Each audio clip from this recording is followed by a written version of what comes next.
There once was a man named Gold Roger who was king of the pirates. He had fame, power, and wealth beyond your wildest dreams.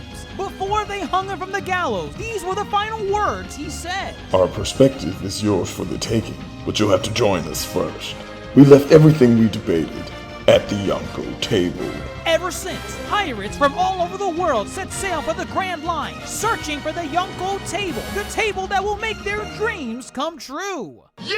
Yo, folks. Welcome to the latest and the greatest of the Yonko table. That is the voice of Grandmaster Hoop coming at you from the wasteland on my motorcycle or my other vehicular device that gets me across from the Bullet Farm to Gastown to the Citadel to the Green Place, because we're here to talk about Furiosa. That's right, Furiosa, a Mad Max saga. That's right, folks. We're here to talk about the fifth entry in George Miller's Mad Max franchise and the first prequel to Mad Max Fury Road, Furiosa, a Mad Max saga. That's right. We're here to break down and discuss this prequel featuring our femme fatale Imperator Furiosa, now played by Anya Taylor-Joy, but originally played by Charlize Theron, as she goes up against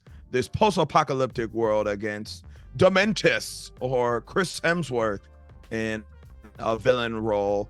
Goodness gracious, that's a lot. With me, as always, is fellow Yonko, Dr. Jace Attorney. Dr. Jace Attorney, do you believe in hope? Sure. There is no hope. All right, of course. I agree. There is none.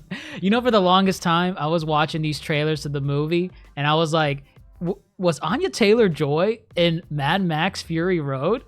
I don't remember her being there at all. It took me forever to realize it's not the same person. It sure isn't. Wild. It sure isn't. And we'll get into how she fills in the shoes left by Charlize Theron. So we'll get into that. But we're not alone on our epic road trip across the desert. Let's see who will be pulling up alongside our caravan this time around. All right, here we go, folks. Yeah, Mad Max Furiosa. First of all, we need to discuss, because, you know, Fury Road came out in 2015. That's dang near 10 years ago. Was that 2015? 2015. That's insane. Right. Wow. Yeah. It's almost 10 years. Obviously, we weren't potting back then. Where do we stand with that movie? Are we like iconic stands? Huh?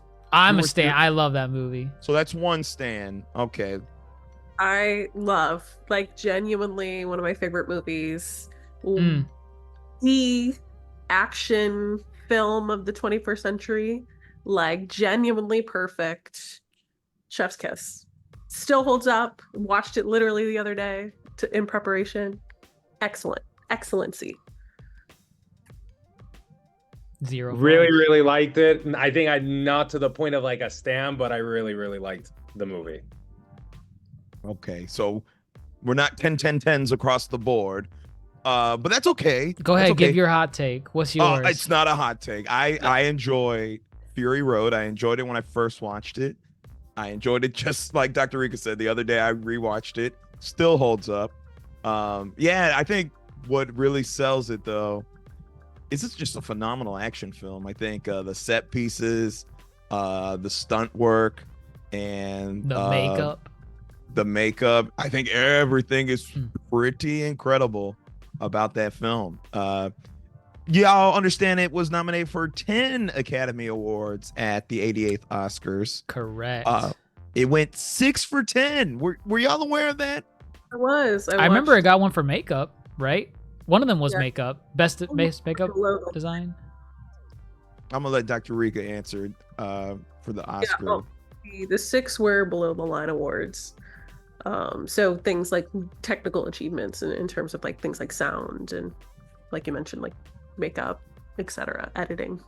I don't know the specific. We'd have to actually look up which ones that they won that particular year, but yes, it is known for its wins for the below the line awards. Well deserved too. Well deserved. sound design, like the effects with the desert and the sandstorms. It's a beautiful film to watch. With that said, so okay, cool. Is anybody here a Mad Max OG Mel Gibson? I don't think I've ever seen the original Mad Max. How many were there? There were a few. 3. I think there Three? was 3 With Mel Gibson. with Mel Gibson. Okay. So it won. Sorry to. It won. Oh, costume please design, enlighten. Yes, costume design, film editing, makeup and hairstyling, production design, sound editing, sound mixing. For the upcoming Oscars, if folks don't know, sound editing and mixing are now combined. So it's just one award, Interesting. no longer separated, but it did win both of those whenever. So throwing that out there. In terms of responding to your question though, as far I have seen the originals, I don't feel any particular connection to them. I think there's just something about, and I imagine people have heard me say this before, that, you know, whenever there are women present, I certainly as a woman feel a bit more connected. And that is very much the case in terms of like Fury Road and then watching like the Mad Max films. I'm just like, I think they're impressive like technical achievements when we think about the fact that the first Mad Max was what, in 79? Next two come out in the 80s. That the fact that this has just been long standing in terms of just these action set pieces is incredibly impressive to me. George Miller is just a really, really wonderful action director, maybe one of the best if we want to have a conversation around that, but I don't feel as connected to the first 3 as I do, I would say, to Fury Road. All right, so and is that across the board? So we got no connection for Dr. Rika, none from Dr. Jason, I Dr. didn't. Mondo? Yeah, I didn't see the old ones, the Mel Gibson ones. Okay, all right, but we are familiar with George Miller's work, right? He has done Happy some Feet. incredible. Can we build this up? Oh, my bad. Happy Feet. He's Happy Feet. But also Happy Feet too, and that's a problem. No, Happy Feet 2 has the Under Pressure song at the very end, which is the standout moment. That of doesn't Happy save Feet the 2. film. It saves the It film. don't stop enough. It saves the film. Pink came in with the vocals. It was incredible. So we give George Miller his flowers, okay? The man likes his Australian people in the Australian setting. He's also the director of the original Mad Max. Correct. That's wild. I didn't know that. This guy's been around for a Yes. while. He's been around for a while. I think the man's pushing like 74 or something. And he's out there still, I don't know, on that crane with the camera. He's going in. 79. 79. And he's got an eye for this stuff. It's great job, old man. Great job. We gotta give him his flowers. Babe, Pig in the City. Oh my God, did he do Babe? Babe, the live action. He also did 3,000 Years of Longing. Damn. I don't know that one. Is that the one with the genie? Yes. Wow. Tilda, Yes. Idris. Yes. Now you know. All the Now I above. know. Hold up, let's go back to Babe. He did Babe, Pig in He the did City. Babe, Pig in the City. He didn't direct it. No, he he didn't do directed it. Babe? Sorry about that. Yeah. It was directed by Chris Noonan. Yeah, no, directed by George. The live action Babe, right? Wasn't there an animated one too? No, that's Charlotte's Web. Yeah, no, he did. It directed, wrote it, and produced it. George Miller. Wow. He loves his Babe. He loves his pigs. Wasn't there 2 of That'll these? do, Pig. What do you mean he loves his pigs? What other pig stuff? I thought there were 2 Babe pig movies, wasn't there? Yes, there's 2 Babe. He didn't do the Pig movies. he didn't do the second one. He did the screenplay, yeah, for the first one, and then he directed the second one. We Chris like Babe. Noonan is the director of the first Babe because he was nominated for an Academy Award. George Miller wrote and produced the first Babe. Yes. Why And does it then have he him comes. listed here? Well, Directed he by- directed the second one. Which which called the I first? can't Which one's the second one? The second one, he goes to the city. Oh, Because- Pig in the City. Pig in the City. That was yeah. the one I was referring to. I thought that was the first one. No, that's the second one. Oh, And okay. like okay. all good sequels, it features the main character in a new, bigger, Yes. larger metropolitan area. Okay. So that's Home how you- Alone. Home Alone 2. Okay. exactly. Wow. Exactly. It's perfect. All right. With that said, was anybody expecting a Furiosa prequel? I feel this came out of left field. I don't know. I really wasn't expecting it. Maybe because I didn't pay that much attention, to be fair. As in, like, the entire like after Mad Max came out. So I'm not a stan of Mad Max. I really loved the movie. Like, it was impressive, but You didn't want to see another female empowering role. Oh no, I'm all for it. I was like, oh, Furiosa, they're gonna make a Furiosa movie. Cool. I'm like, that was me. I wasn't like, oh my god, it was a long time coming. No, it wasn't me. Yeah, there were rumblings. So I wasn't surprised. I will say, there was some conversation about whether or not there would be like a sequel, but the filming of Fury Road was really tumultuous. That like Charlize, it's very well known that Charlize and Tom Hardy as the two leads did not get along. Oh, really? Did not get along. Had an awful set. Tom Hardy and who? Charlize. Oh, did not get along on set. Did not have a good time on set, and not for any like nefarious reasons. It's more of just like you're in the desert for 300 days. And you're doing like huge action set pieces. Anya said the same thing along her whole press tour of just like feeling really, really kind of just like broken down by the experience. So these movies are really hard to make. So there was a lot of just like, will this happen in terms of even a sequel, let alone a prequel? Like what? Because George is, as we have already stated, 79, and these movies take a really long time and also take a lot of manpower and a lot of just like mental and physical energy. So I was happy to hear that it was happening. But there was also just a lot of surprise that, we do this to this scale again. Because the scale is quite large. yeah. Again, a lot of practical effects used in this film. So I guess I understand this kind of, tumultuous filming experience. I can't imagine being out in that desert. That's a desert. Those are on site. That's crazy. Yep. I didn't know Australia looked like that. Well, That's real sweat. I'll tell you in a week. I'm going there. You going to the outback like that? Nah, I'm really. Nah, you can't survive I'm just out going there. to Sydney. That's where I'm going. Oh, Sydney. All right. Sydney, but I'm going to the outback a little bit. You ain't going on the Fury Road. Maybe. Okay. Was that your accent? I think so.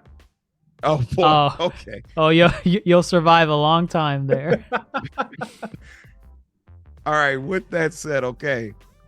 Furiosa, let's talk our overall general thoughts on the experience. Was this a welcome return to the Fury Road? Anya Taylor-Joy, did she kill it? Chris Hemsworth, can we see him outside of Thor? Some people still have trouble with that. Where do we stand with overall this film?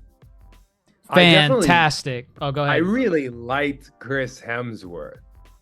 Like, I honestly, I would easily say that Chris Hemsworth was probably my favorite thing of the movie. Like, just such an interesting character. Like, great villain.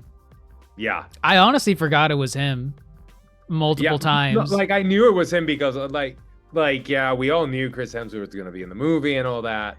I mean, because the roles that I've seen him in, he's pretty much playing the same, Thor archetype, at least in the movies. Like, he's always playing Red Dawn. What's the name of that movie? The one. Red Dawn. Oh, Red Dawn. okay, yeah, that one. Extraction. And like, he plays the same guy.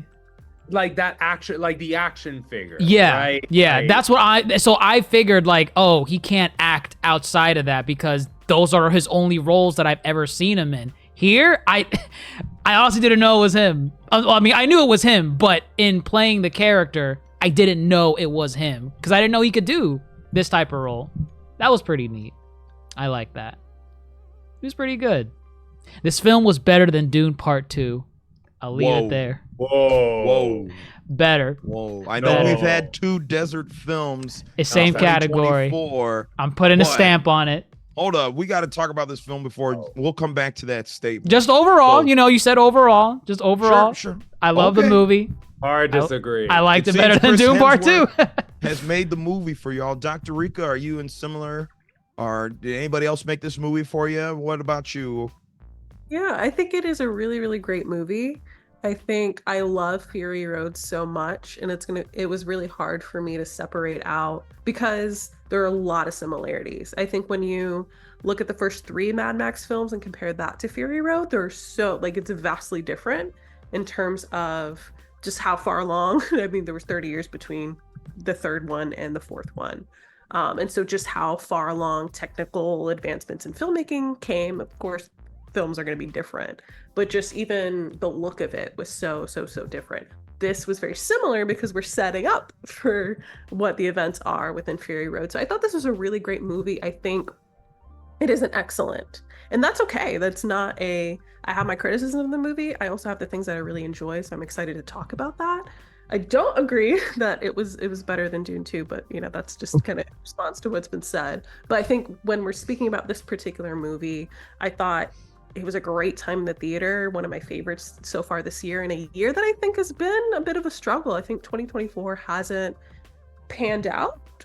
Maybe the after effects in terms of some of the strikes and what studios are looking like. One studio is in the process of maybe trying to get sold. So like there's a lot happening in the movie business right now. So I think being able to go and have a good time at the movies is really needed. And I have that.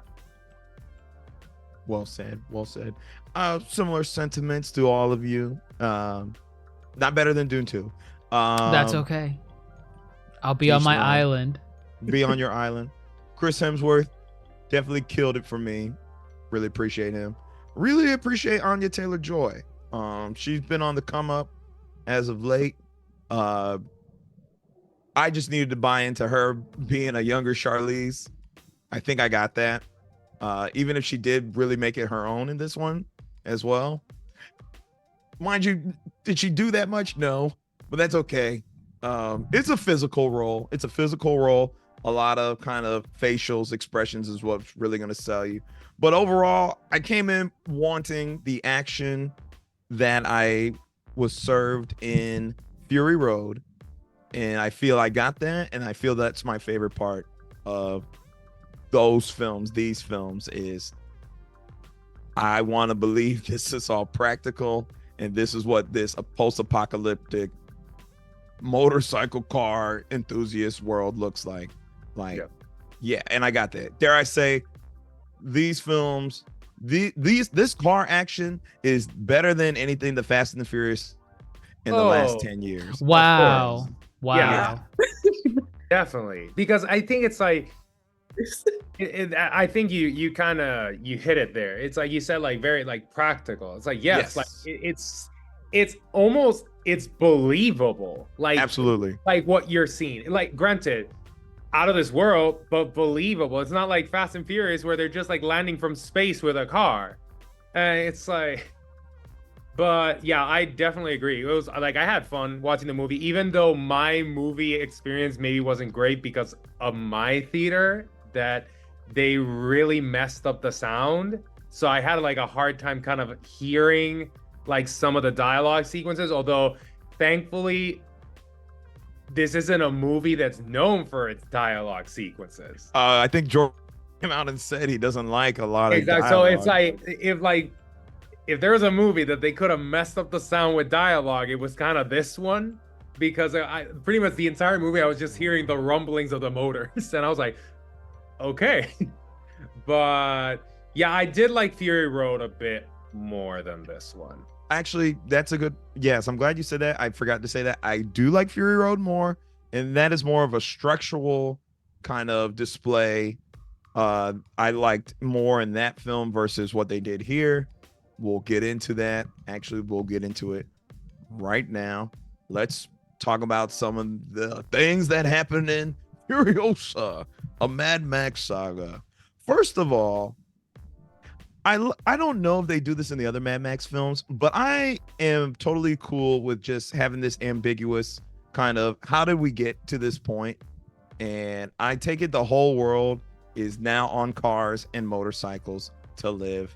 And I know this is only Australia, but I would like to think the whole world is encompassed by a desert at this point. and there's no Yeah, green I think everywhere. they kind of give you a little bit of a preview, right? I think that it basically this is like a nuclear fallout, and like that there are mutations going on everywhere, even with like the births of babies and all that. Kind of lets you, I think, know that this was like a nuclear fallout type of apocalypse. So see, Well, I'm glad they don't really take time to really they explain it. just show you images of Yeah. of like Um, of the mushroom cloud and all that, and you kind of like, yeah, 'Cause it's not one the and two point of the together, and story. it's like you can kind of form Infer. a picture in your head. And frankly, I think that's for me, some of its strengths, which is interesting for me to say because I've frequently been on this podcast and talked about how much I love good scripts and juicy dialogue and story exposition.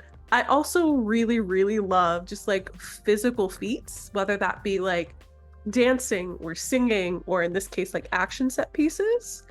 And so I think what helps the Mad Max franchise is they feel like, and I'm using somebody else's words, I can't recall what podcast I was listening to, but they feel like very loud silent films. Yeah. Very little dialogue. It's very much about like what's blowing up, what's being driven, what's being crashed into, and how people are using their bodies. And I think some of the story pieces, which will maybe lead to some of my criticisms of this particular movie, don't feel like the most important part and don't really need to be. But because this film, like any type of, ongoing movement of a franchise, wants to continue the lore, we did have to have a bit more story because this isn't just about being on one road for a day or two. This is about a span of multiple years. So I think there being some ambiguity, I'm okay with that. I also am just curious about y'all's thoughts in terms of spanning multiple years versus just a few days. No, I liked what you said. That you said it's like it's a very loud, silent film. That's actually a great way of putting it. And I think it's kind of like highlights a little bit like cinema, like movie making. There's many ways that you can tell a story. You can tell a story via a great script. You can tell a story via, just like an exposition of, great cinematography, images together, and you can kind of like piece together one image with the other and you form a story. You can kind of form a narrative right there going forward. And also it's good when it comes to like a world that you're building, because like, yes, you're exposing things of the world, but you leave it open to the audience to form their own world in that world. Mm-hmm. And like, I think this movie does a really good job in that, like in certain aspects, but I do agree with what you say that like it works extraordinarily well in Fury Road, because it's like, yes, it's a road. It's like, yeah, it's like, this is a chase. It's a days long chase. And in that chase, you can see the world, you see everything that's going around the chase, and you can build your own idea of what the world is. But here it's like, you're trying to form that world, but at the same time, you're focusing on a character. You're trying to build a story of this character, which is Furiosa. And that's where you can run into issues. So I do agree, because there were some little things that I was like, okay. Like, I'm fine with not having a ton of dialogue, but at the same time, I'm like, okay, there's only so much you can do here. Like, you gotta give me a little bit here. I will say there were bits where I'm like, the movie does not need to be 2.5 hours long. No, I yeah. Totally agree. And I think one of my biggest gripes, like I saw it with my girlfriend, and there were parts of the movie that were very exciting. Yeah. When the action hit, it hit. Every action sequence in this movie was great. It was like, it had me glued there. Sure, my sound mixing was horrendous, but like I was still glued to the screen. But when the action was not taking place, I was like, this is going at a snail's pace sometimes. And it was just like, okay, yes, this world is crap. Everyone is ugly. Oh. Like in the Rude. sense, like they're mutated. I mean, they are. It's like it's like everyone's ugly, they're mutated, there's a wasteland, this is disgusting. Okay, I get this. okay, move it along, move it along, move it along. That was me like a couple of times in the movie. No, I would agree. Yes. Fury Road is 2 hours to a T.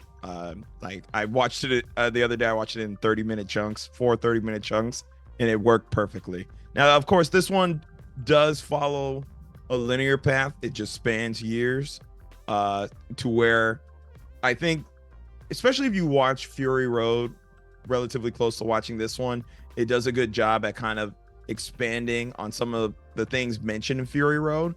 But here, let's get into some of these chapters. The first chapter is the pole of inaccessibility, which is our introduction to Furiosa, a younger Furiosa, who we spent a good majority of the movie with. I might say it was maybe a little too long. Way too long. Way too long. She did a good job. I believe her name is Ayla Brown. Which is crazy how much she actually looks like Anya. I thought that was wild.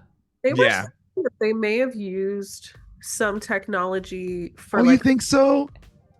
I'm not saying that this is I think there was conversation ongoing. I'm not the filmmaker, so I can't confirm. But because I thought it was just really great casting, but there may have been some like technological pieces added to her as well.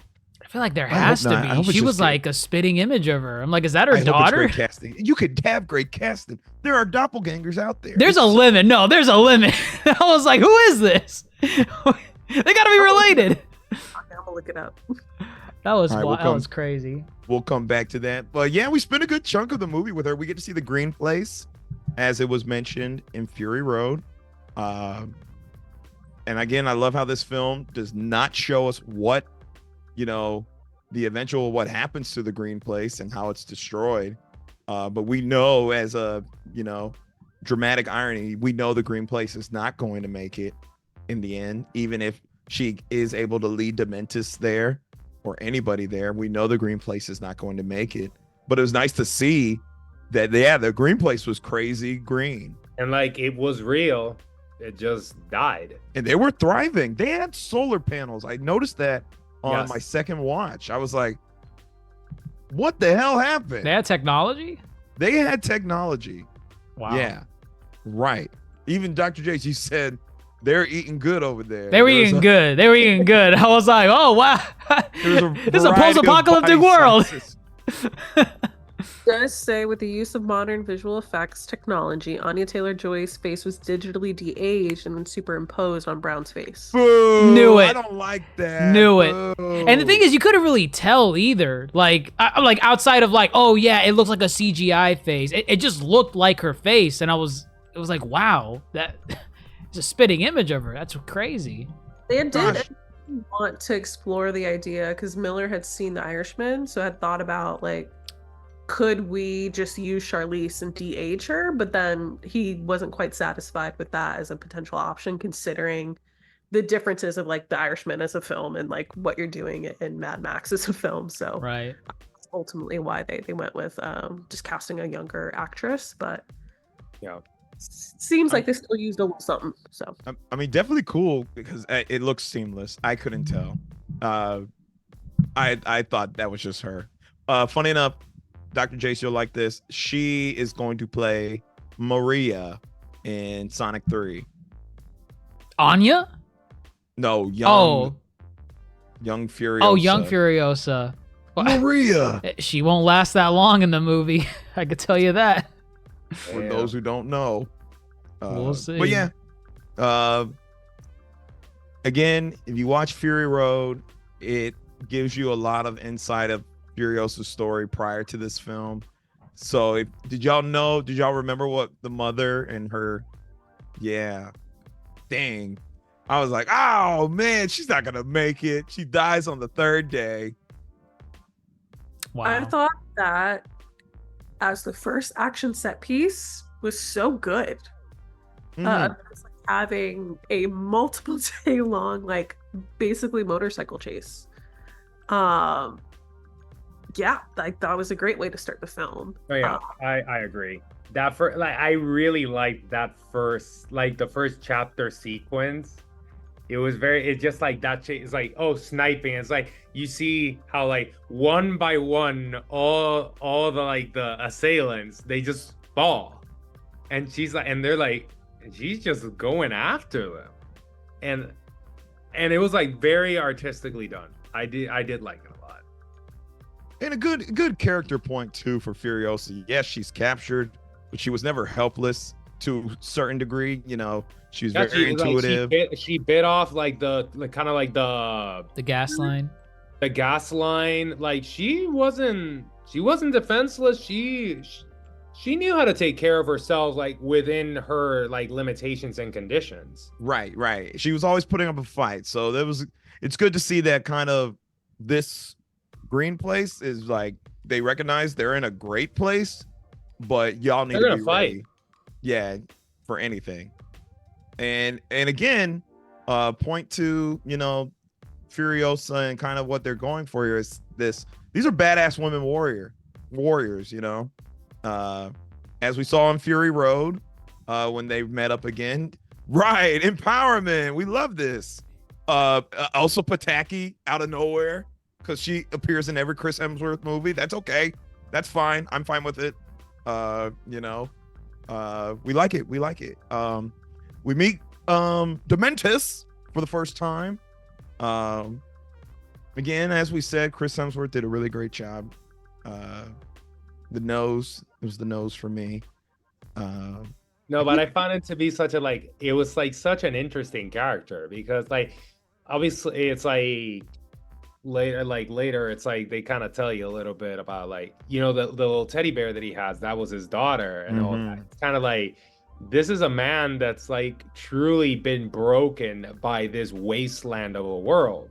Right. Like they took this wasteland of a world that took everything from him. So he was like, I don't give a fuck about everything that's going on. And it's like, but you meet him and it's almost like he's a priest. And it's giving cult leader. Yeah, like cult leader vibes. He's got layers. I like it. But he's also giving showman. He's like riding on a chariot of motorcycle. Yeah, it's like he's a showboat. He's like an ego, like egomaniac as well. Like there's like a lot of things in this character, and it's like he's a very interesting villain because it's like, yeah, like he's deplorable, but at the same time you kind of like you're given hints of his backstory, and you're like, yeah, you kind of understand like why this guy turned out the way he did. It's like everything just went to shit in his life. Like they took away the people he loved the most, so like everything else is worthless to him. It's just the playground to him.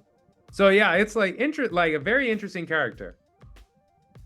I do like, you know, I was trying to figure out how to say this. I had a very long drive today, so I had plenty of time to think about the movie and listen to podcasts, all of this. But something I was reflecting on, which I think is ironic, me saying that I think a lot of the actors that were part of the Marvel project, there's so much we didn't get to see of them as like actors, actresses, artists, etc. And it's weird to say in talking about another franchise film that like Furiosa, this is the 5th film of, you know, a film series.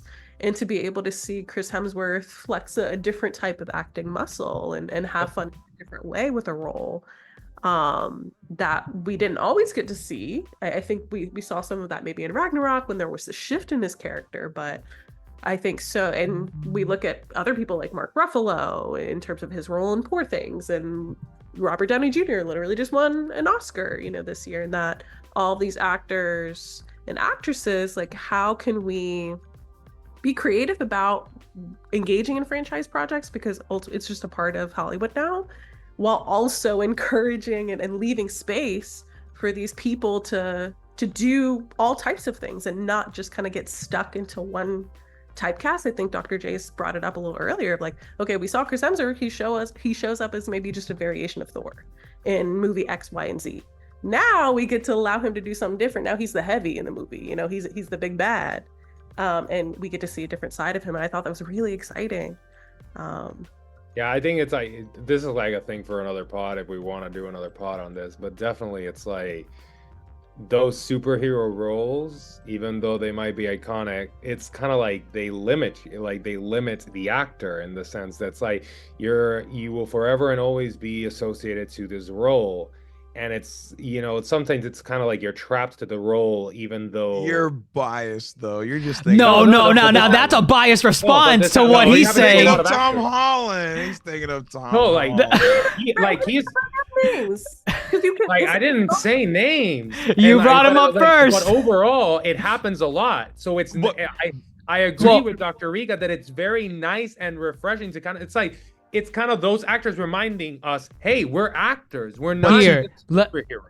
To Dr. Rika's point, because you have to, if you know that Christopher Nolan quote about Robert Downey Jr., he knew Robert Downey Jr. always had it in him, but from watching Iron Man, But it's again, all about just giving these folks a role that they have it in them. no, they yeah, have but sometimes they can be trapped in those roles. I don't think that's the actor's fault. I think that's No, I'm not saying it's the actor's fault. Like, It's a Hollywood issue. yes, a Hollywood issue. Right. it's a Hollywood issue. Almost to its own detriment, because like I don't remember if it was George Miller or some critic or someone that was commenting on Furiosa as a film, but they were saying like Chris Hemsworth, he really shines in this movie and he's great.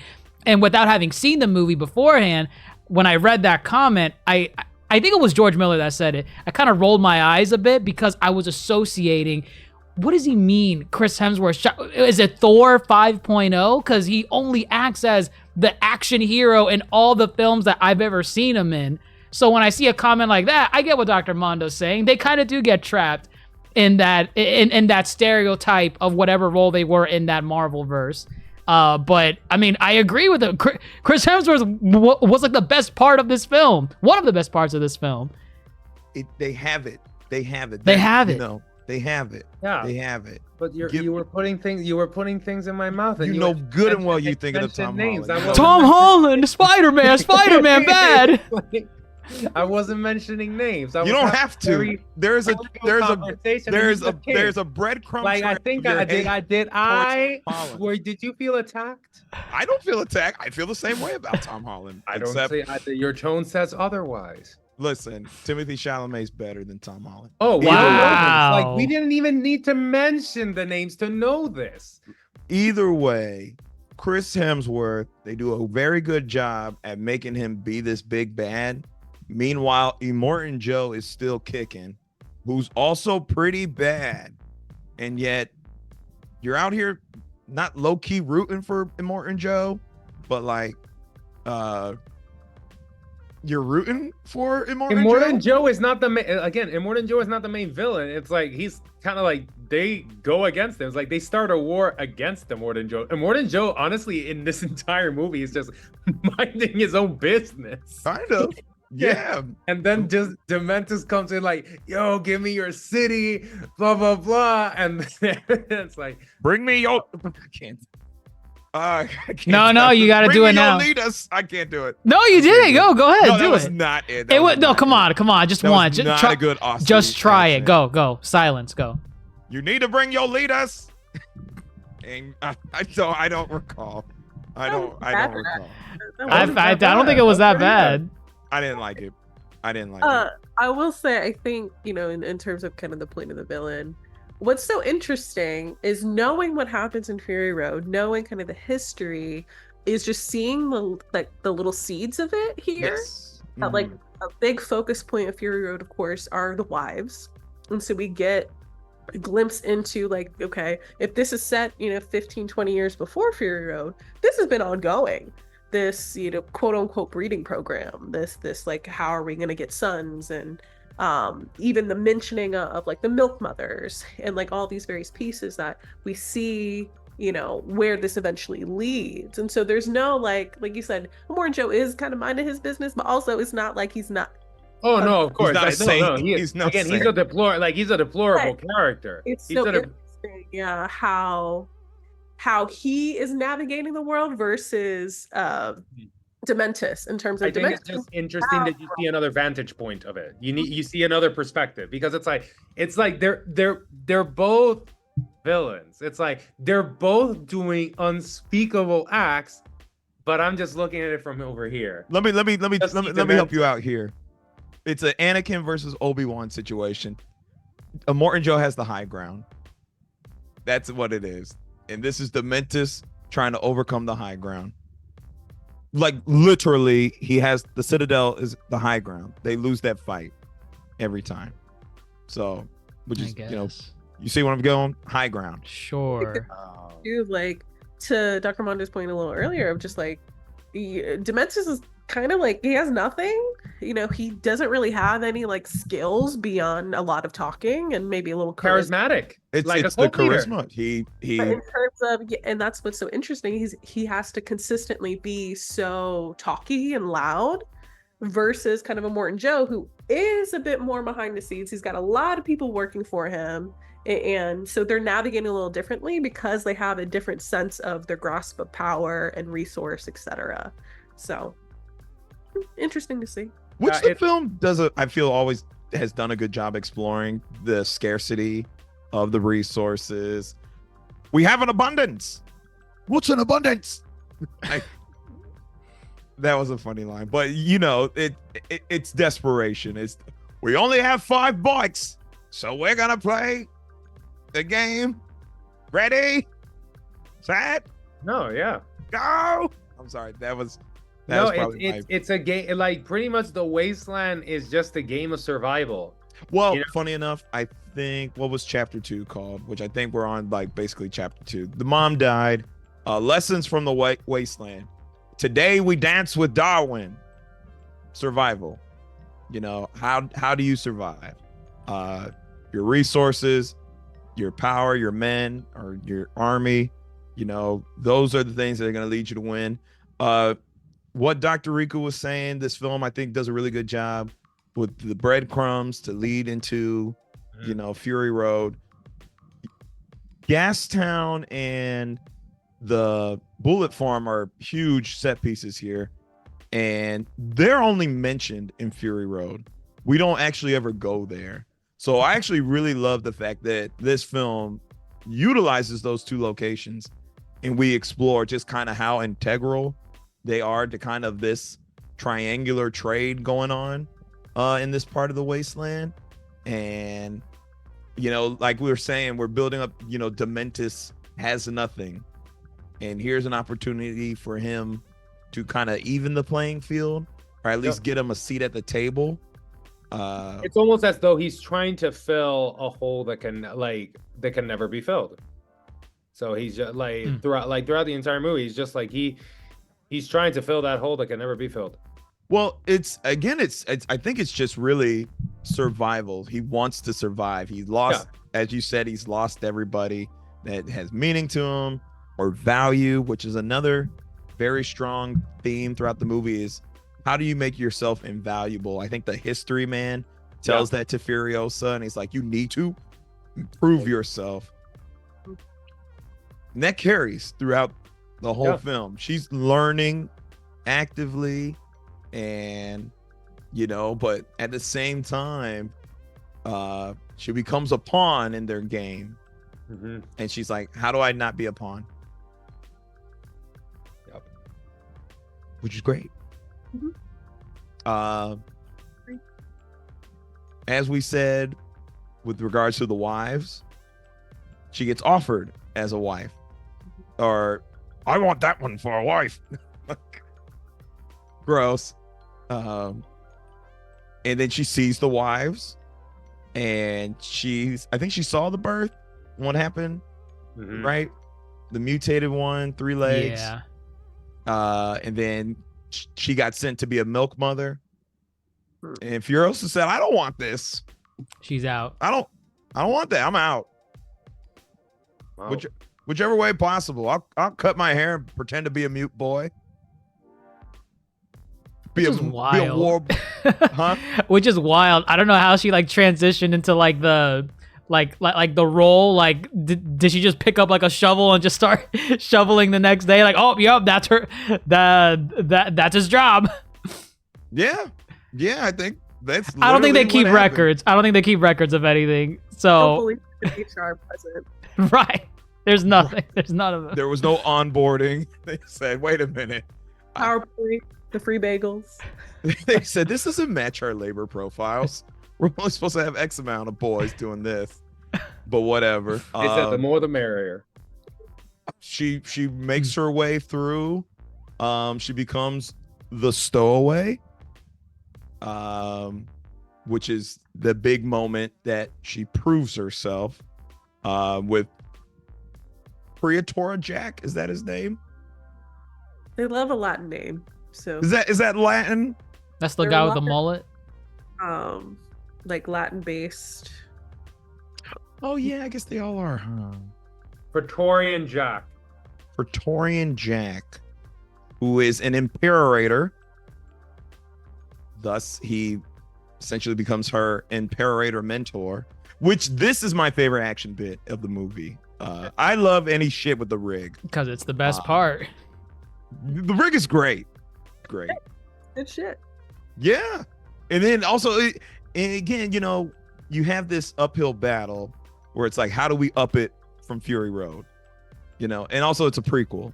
So it's like, can we up it so much? And yes, you can. And this was cool. Yeah, like that entire sequence of the truck, of just like her kind of like when like she first encounters Praetorian Jack. That entire scene is so good. Well, okay, so let's talk about it. You got Dementus Dementus's team is falling apart. These are not even Dementus's people at this point. They're disassociated factions. They got guys with like fan boat. Dude, I wanted to have y'all ever seen the meme of like the person just like sitting up like in their I'll see if I can find it and put it in the chat. But that was me in my chair of just like enjoying the movie, and then immediately the parachute thing happened with the fans. I was like, wait a minute. The guy leaning forward, like leaning now forward. he's I know that one. He's concentrating now. I'm in this. It was so good. It was really good. It was Yeah, art. no, it's I'm like, this is all practical. They're doing this. I'm pretty sure they're doing this. It's real. She could have Anya Taylor-Joy could have died in this. Oh, no. Oh wait, can we? Yep, that one. Yep. Yes. I mean, I don't think it's probably going that fast, to that degree, but you know, if you can make it look real, I'm in it. So you have all that. You got the war boys moving atop, and you know they got their boom spears, and you got the sidecars, and yeah, you got her crawling under the whole thing, kicking people, shooting people. The rig sequences, this is it for me. This is what I came for. This is what I wanted. Mm-hmm. What did they call the back of the rig? The one that did this- spin. Oh, that thing. I forget what they call it, but yes, that's a game changer right there. No, but you know what? Like, I think it's like this scene of the movie is fantastic, but at the same time, it kind of highlights a little bit of like what I didn't like of the movie. Oh, what's your problem? Go ahead. No, it's not the scene.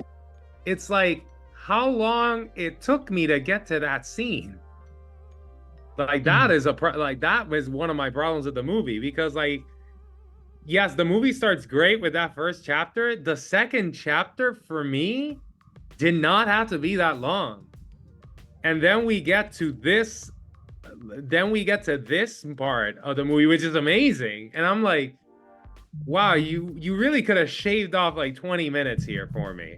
The prologue is really long because the prologue is the first 3 chapters. Well, yeah, I forgot if this was the 4th chapter, 3rd chapter, whatever. It's kind of like my time between that first, like the chase between mom and like, you know, mom going and trying to get Furiosa back and all that. And this scene, that period in between, it could have been so much shorter. And that's a problem for me.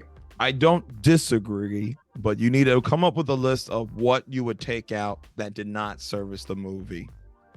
As far as, I agree, because I do think the movie is too long.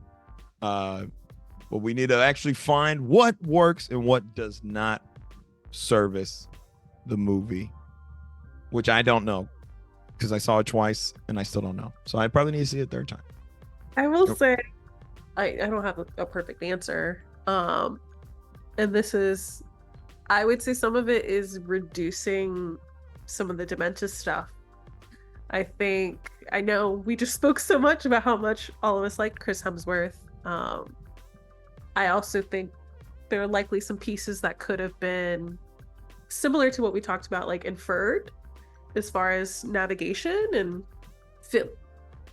mentioning pieces of dialogue, allowing things to fill in, similar to how Fury Road did it, and even how other parts of this film did it.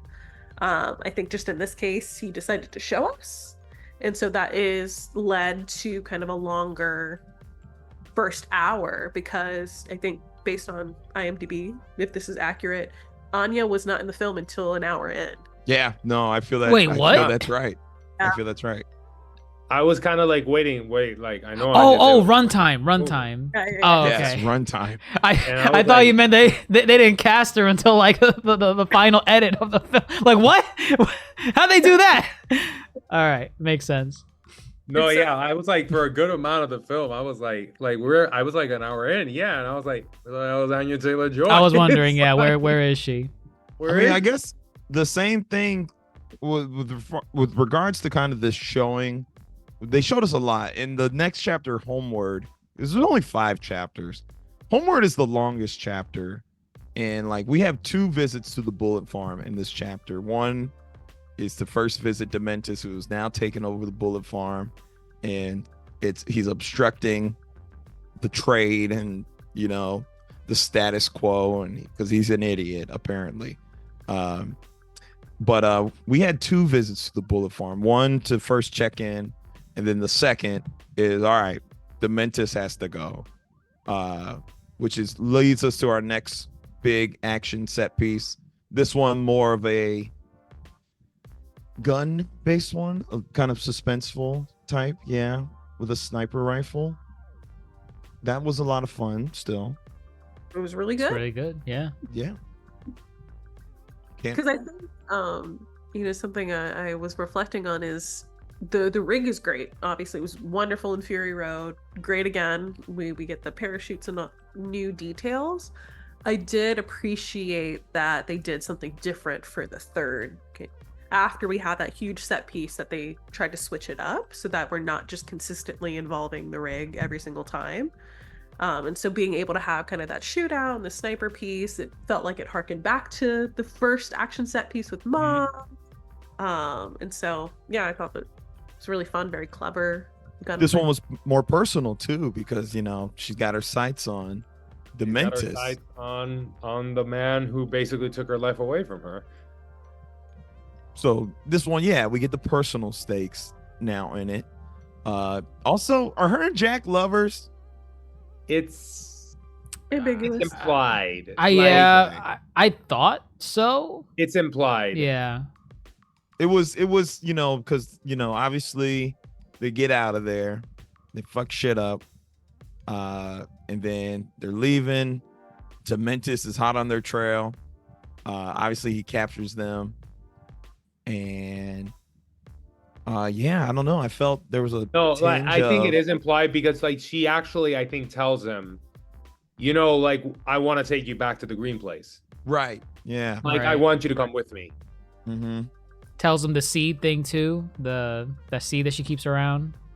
Mm-hmm. That's very personal. It is from a seed blooms love. Right. That's what they were going for, thematically. Sure. Wow, look at that. Seed blooms hope.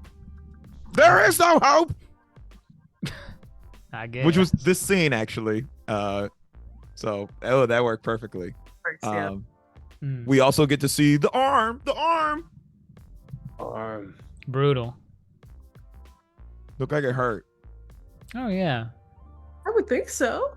Right. Probably. which of you doctors is an actual like medical doctor? The medical doctor. Oh, Yeah. right. That's accurate. That probably looks like it hurt.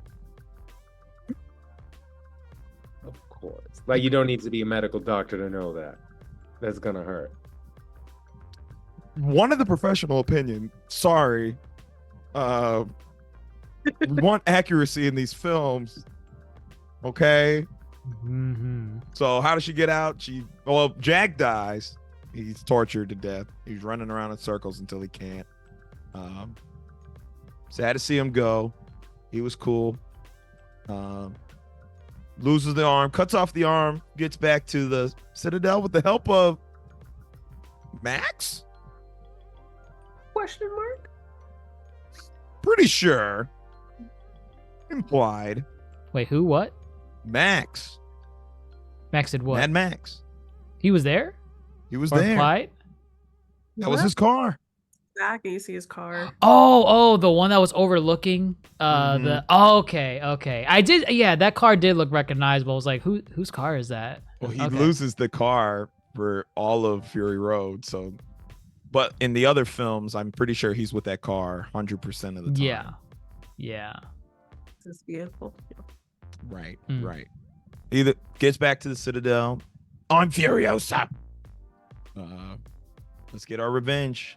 Let's do this. I need a mechanical arm because we can do that, right? They got Yeah. they got the means. Yeah.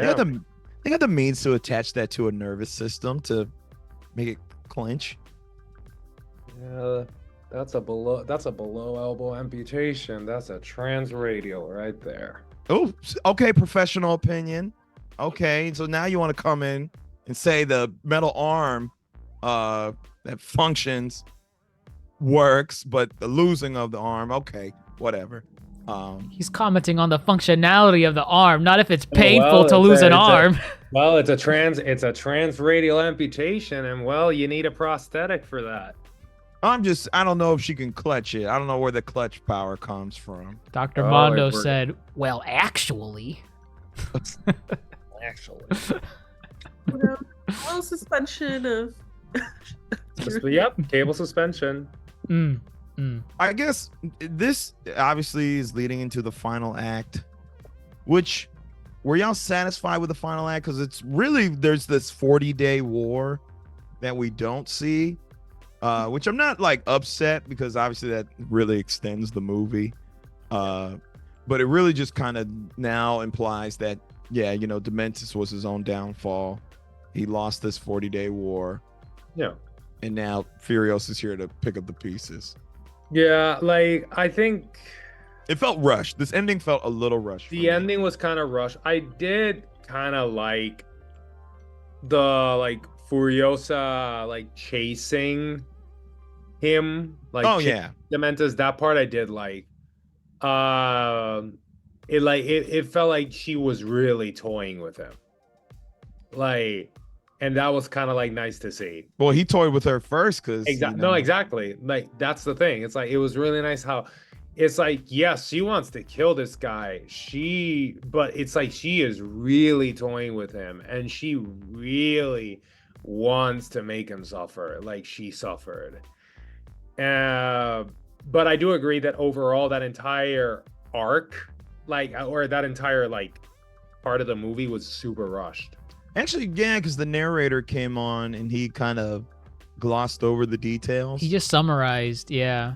the entire conflict. I think maybe if you took out some of the kid sections where she's a child, and then And you put it there? you put it in the 40-day war, I think that would have balanced it out a little bit better. And then you could maybe get one more action set piece during this war. Yeah, because that's the thing. So the action set piece, and I think that's something that I'm gonna obviously we're all comparing this to Fury Road, right? Fury Road had so many of these sequences, right? And Furiosa was the sequences were great when they were present, but they were fewer and far in between. It's I think the sequences are what maybe the first sequence, which really was the first chapter, obviously the first time she's with Pretoria and Jack, the Bullet Farm. Why did The new update on Apple computers. well, it's not my birthday, but okay, sure, I'll take the. Let's see. Wow, does that what? No, I'm on PC. Whatever. Okay. Oh, let's see. But yeah, Hmm. the Bullet Farm, and then like the chase with Dementus, which wasn't really like a big, like a truly like enormous scene, but yeah, there were just fewer and farther in between, and there was like lull periods in between that I didn't love, especially like between like Kid Furiosa and Anya Furiosa. I think Oh, go ahead, Dr. Rico. I think your question was about kind of just the thoughts on the ending and satisfaction. I think this is where a conversation around like prequels, this sparks kind of my my answer, is that when you really think about it, the stakes are not very high for a prequel because you already know what happens ending. because there is a sequel. That Fury Road already happened, so we know she survives and we know kind of what her next steps and intentions are. So I think prequels, and not just this one, across the board, struggle with like how do you raise the stakes? Yeah, the story and make it meaningful and have the audience kind of buy in because they know kind of what the future is already. The characters may not, but the people watching and viewing do. And so I think a lot of this film did work for me, and to Dr. Mondo's point, because of the action pieces. I think when the action did stop is where it made me kind of think a little bit more and do some of that comparison, because I already had a vested personal interest in Fury Road and already know this character and where she ends up. And so I know kind of the ending, at least at this point in time, of her story. And so it was about like, how do we get to the end of this film and kind of connect the dots? And will that feel satisfying? I will say maybe not as much. I also will hold my hands up and say I don't know what should have been different or could have been different for me at this point in time, because I literally saw the movie this weekend. So I need more time to kind of sit with it. Because Fury Road has 9 years on it right now as far as just sitting in my psyche. But I think it's just like a prequel thing of how do we connect it to what has already been and make it its own thing. And I think it did in some pieces and didn't in others. Actually, to what y'all are saying, with Fury Road is like a straight crescendo. Yeah. The whole film, and the stakes don't have to be as high, but the crescendo has to always be a crescendo, versus this film kind of does and I think as this film does a lot of this, and it's kind of like the purpose of this film, or at least the ending of this film, is to end where the crescendo of Mad Max Fury Road began. Well, funny enough, I did not think this film was gonna end with her, because now we're here, she spares Dementus as far as we know. If you call that sparing. Well, the narrator is he's what's the word? Unreliable. So we don't actually know, but I think that is actually what happened to Dementus. Yeah. Because I think I remember that in Fury Road. The tree. They mentioned that in Fury Road? I think we see him, the tree man. Oh. Did we see him? I don't. I saw Fury Road in 2015. I saw it a couple days ago. I can't say that I recall. I swear the tree man's in Fury Road. I tell you. I'm not gonna refute you or agree with you. I'm gonna look it up while y'all start talking. But yeah, I didn't think it would end with, oh yeah, let me go rescue the wives and go back to the green place. What's interesting, I believe that's like extra footage from Fury Road that wasn't Anya at the end. It actually was Charlize. Yeah, that's what I thought too. Wow. The one thing, into our conversation about the runtime and like the best usage of time, I was disappointed that we didn't get to see more of older Furiosa interacting with the wives to give us some like buy-in about why she ultimately then made Betrays. Yeah, that she does, yeah, stow them away, and there's this whole elaborate plan that is the center of Fury Road that we didn't really get to see that. Um, that there's this, it's implied, okay, we see her and the wives at the end, but that was a little disappointing for me that we only got just a glimpse when she was a child with her interaction with the wives. I would have loved to have seen a bit more of that. Even if they were just didn't have to be long, expansive scenes, but just a little something to set that up a bit more. Yeah, I guess I think I would have liked kind of, she's an imperator. And I feel that was kind of glossed over, her rise to that role. And kind of how pivotal her position was in Immortan Joe's grand kind of mechanisms. And so, where the film ends, which is literally Fury Road, I do wish, yeah, we kind of got to see more of that aspect of this respect that she gains as an imperator. This respect she gains, just from the whole film up into the eventual I captured Dementus point. We don't really get that at all, like we don't It's get to kind see of the war glossed boys over. like respect her to that degree and whatnot. I think I would have liked that more. I would say I think it's that's probably my implied. biggest gripe. I think it's implied, like all her feats, like quote unquote throughout the movie, like with Praetorian Jack, and then like kind of in a certain way, kind of putting an end to the 40-day war by like capturing Dementus. Like I think it's implied that's like all these things together kind of like really made her rise to power.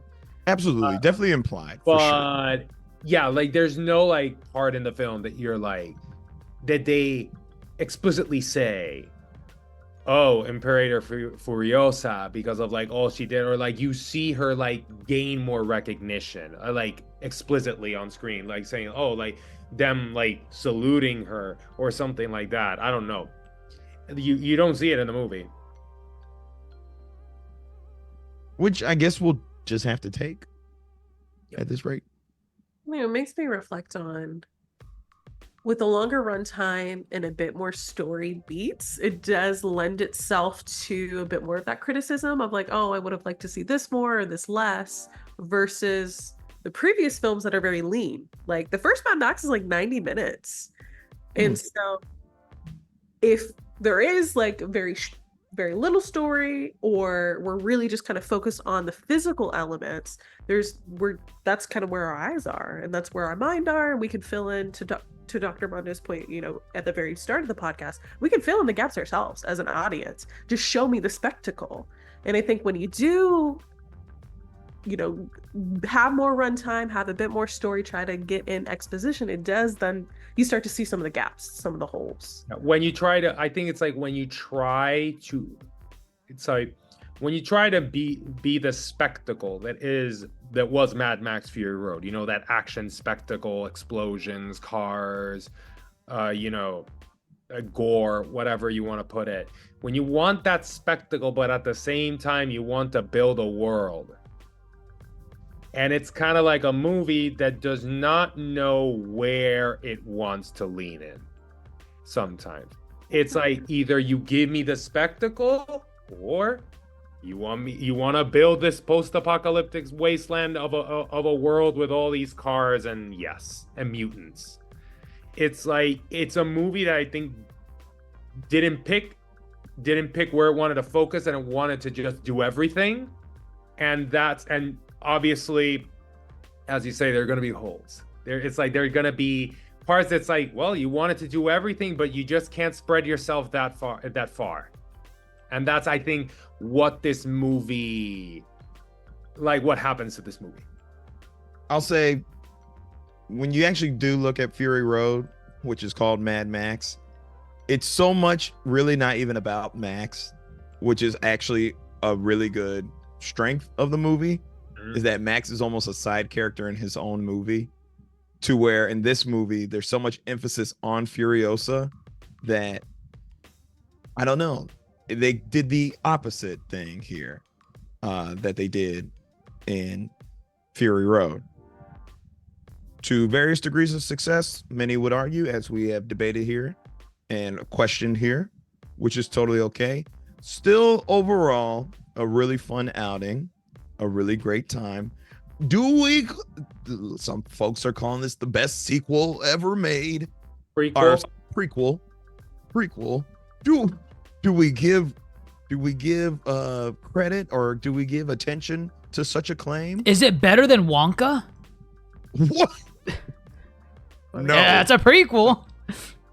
No. Actually, that's a weird one. I forgot all about Wonka. Joseph, King of Dreams. Ain't nobody watched Joseph, King of Dreams. I watched it. Thank you. Don't you dare. Joseph, King of Dreams is not even good. You're biased. No. No, but like I think definitely like I'm just gonna like before going to the prequel thing, I'm just gonna say Furiosa was more of a protagonist in Fury Road than in her own movie, in some parts. I'd agree. But now that being said, if we're talking about like good prequels, like definitely this is a good prequel. I'm not like, you know, I like I've said things about it, but it's like it's still a really good prequel. Now I can think of other really good prequels too. Like Rogue One. We're counting like enter sequel. Yeah, type like of midquels. You mean that's midquels? Yeah, it's a prequel whatever. to the original trilogy. I guess. X-Men, like X-Men First Class, Prometheus. It's a prequel. Say that again, Dr. Rico. Godfather Part 2 is a prequel. Godfather Part wow. 2. It's a weird one. It's a prequel and a sequel. Bumblebee. I really like Curl for people that are horror fans. Oh. Wow. MF Casas loves Pearl. Star. Prey. First Class. Yeah, X-Men First Class. I got nothing. Isn't there is it Rise of the Planet of the Apes? Is the prequel? I would say like the entire Planet of the Apes It's like a trilogy reboot is, in a prequel. way, Yeah. a prequel.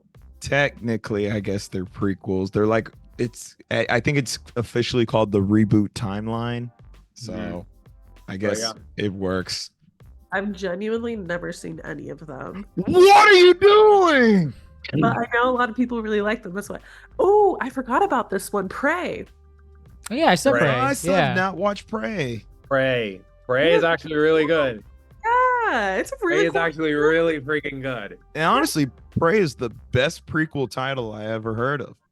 Ingenious. So, yeah, it's good. I believe it's on Hulu. It's still on Hulu. No, it's on yeah. Hulu. Mhm. Yeah. No, I will. Furiosa has inspired me to go watch more prequels. And hopefully they're good. The Hobbit, Dr. Jason, did you say The Hobbit? I did not say The Hobbit. No. Thank God. You think The Hobbit is really good, and I don't know why. Don't. You said the best one is the third one, Battle of the Five Armies. I'm like, now shut the I know you're lying. fuck Now up. I know you're lying. I know you're lying. Don't you dare. Don't you dare. Don't you dare. Like, Also if never it- like You're good. I know Dr. Jace is trolling. But like if you in reality, I'm just saying I Don't give- listen. Don't let me. This person is the one that dragged us to The Hobbit, all three Hobbits in high school. Who did? I know you're not pointing at me. Not me. It's not me. It ain't me. I was not into Lord of the Rings. The moment they introduced, imagine if Furiosa introduced CGI car fights. It wouldn't be good. That's what The Hobbit did. Yeah, still want that. No, like I've seen the Hobbit trilogy and it's no. Yeah, it's a big no. It's a big no. Missing anything? But yeah, okay. Any final thoughts on Furiosa? Any shout outs? Are we good to go here? It's better than Dune 2. Oh, I'm gonna stand on my island. Disagree on that. And like, yeah, like good action movie, good prequel to Mad Max. Has its problems that we went through in detail here, but still overall an enjoyable experience. I give it a 7 out of 10. Ooh, a 7. 7's still good. Okay. I think considering the state of Hollywood, in which there are just lots of studios are banking on IP or intellectual property. There we go. And really hoping that some kind of franchise just takes off and makes their money for them. And that has been the case for many years at this point. But things are looking kind of bleak. I will say, I don't mind that when there are films like this, when there is intention around how to use characters and what has been before to make something a little familiar, but also something a little new. And so some of the story beats, it's a revenge film, so a lot of it feels very familiar because of that. But we also get really creative set pieces in action and all of this that just looks really wonderful. And it's filmed, like, the desert looks great. The wasteland, I imagine, does not feel great. But on film, watching the movie itself, it just looks really, really good. Like, it's a technical achievement. And, you know, when I think about other types of franchises, I don't know if there's a similar commitment or care, not necessarily from the people like behind the camera or in front of the camera, because I think studio heads certainly have the part that they play in dictating what should or should not happen and what they agree with and what they will fund, etc. But George Miller has skin in the game. He's well known. He is the originator, and so you can really tell in watching not only Furio but even Furiosa. And so if we're going to continue down the prequel, sequel, reboot, whatever, as we have over the last decade plus, at least give us some quality to witness. No one got my witness joke. Witness me, witness. It took me a second. Oh, Thank wow. You. Of course. No, I mean, I really enjoyed it. I don't think I enjoyed it as much as Fury Road. That film's like a 10 out of 10. It's practically perfect. Zero flaws. This one's like sitting at like an 8.5. I still like the film. It was fun. It had its fun moments, had some flaws that we went over already. But if George Miller if he still has more fuel in the tank for additional Mad Max films, I say go for it. I did enjoy this one enough to warrant, you know what? Do another one. Go ahead. Until you make one that I'm like, no, this is terrible. Don't do it again. Then there. I won't want any more sequels / prequels. But for now, keep at it. Given where the story is left, I don't know if there is. I mean, obviously, you can make another. But you can make a sequel. You can honestly do a prequel of Immortan Joe. Well, I already know what they should do. I'll save that for the very end. You're gonna hate me, I'm sure, all of you. With that said, I'm actually probably sitting at a 7 as well, or 7.5, which I think is fine. I think I think it's fine. Yeah, Anya did her thing. I appreciate her. Chris did his thing. I appreciate him. The whole cast, I appreciate them, and I appreciate the time and effort spent on the film. I appreciate that. I need George Miller to do one or two things. I either need Happy Feet 3 with a banger soundtrack. What do I want on that soundtrack? Number one song you want a penguin singing. Oh God. Locked Out of Heaven. That could be good. Tap dancing and everything. I either need that or I got $1 million idea. The Fast and the Furiosa. Fast 12. Immediate. Yeah, just stop. You're done. That was terrible. It writes itself. Come on. Fury Road, Furious, Furiosa, the Fast and the Furiosa. You know what? No, this makes sense. It goes into your multiverse fixation of crossing over series with each other. It's the MCU bias. Okay. I just think it's clever. It's wordplay. They'd be dumb not to do it. Dominic Toretto. Don't have just family. I got Furiosa. And Charlize Theron is in both films. What if her character is actually an ancestor to Furiosa? Basically, basically the Fast and Furious is a prequel of the entire Mad Max, and everything Correct. goes to the world Correct. because Correct. pretty much everything explodes in Fast 12, and Absolutely. then with Mad Max. Absolutely. Would you Yeah, be satisfied if Fast 12's trailer, where Dominic is saying, this time it's not enough to be fast, and then if it cuts to black, we'll also have to be Furiosa. and then you got her saying, I want them back. I want them back. It writes itself. Writes itself. Beautiful. Beautiful. All right, I think that's it. Yes, we're good. That's it from us here at the Yonko table. We're gonna end it on that note, that perfect note. Awesome. Thank you for listening to us on all your various podcast stations, Apple Podcasts, Spotify, Google Podcasts, wherever you listen. Thank you for your support on multiple social media accounts: Facebook, Twitter, Instagram, TikTok, YouTube with Dr. Jason Turney. And of course, if you like what we had to say here, or if you dislike it, you can see us in the Discord. We'll gladly fight it out with you. But that is it from us here at the Yonko table, talking about Furiosa, a Mad Max saga by George Miller, the 5th entry in the Mad Max franchise. I am your Yonko host, Grandmaster Hoop, fellow Yonko, Dr. Chase, attorney, and Supernovas, Dr. Mondo, and Dr. Rika. How shall we close this? This thing locked out of heaven. Oh, I was just, what was I going to say? I was going to say some dumb quote from this movie. All right, I'll do it in Chris Hemsworth's voice. You make me feel like I've been locked out of heaven. There is no hope.